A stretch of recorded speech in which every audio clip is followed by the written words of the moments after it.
दिल्लीच्या हृदयामध्ये म्हणजेच आपल्या सेंट्रल विस्टा प्रकल्पाचे स्वप्न आता पूर्णत्वास आले आहे. 13 फेब्रुवारी 2026 रोजी पंतप्रधान नरेंद्र मोदी यांनी देशाला समर्पित केल्या 2 ऐतिहासिक वास्तू, सेवातीर्थ आणि कर्तव्य भवन 1 व 2. सर्वात आधी बोलूया सेवातीर्थबद्दल. हे भारताचे नवीन पंतप्रधान कार्यालय पीएमओ आहे. पण ही केवळ एक इमारत नाही, तर भारतीय वास्तुकलेचा अजोड नमुना आहे. याचे घुमट बौद्ध स्तूपांपासून प्रेरित आहेत, तर यावर असलेले दगडी जाळीकाम आपल्याला 11व्या शतकातील चालुक्य मंदिरांची आठवण करून देते.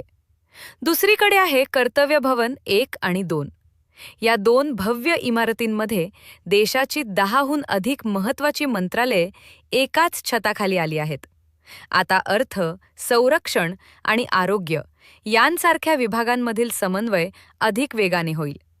अत्याधुनिक कॉन्फरन्स रूम्स, योगा कक्ष आणि डिजिटल सुरक्षा यंत्रणा ही या भवनांची ओळख आहे.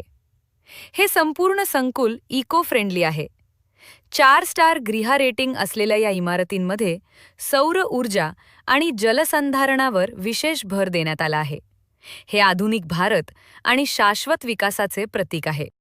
या बदलामुळे आता जुन्या नॉर्थ आणि साऊथ ब्लॉकचे रूपांतर जगातील सर्वात मोठ्या युगेयुगीन भारत राष्ट्रीय संग्रहालयात केले जाणार आहे.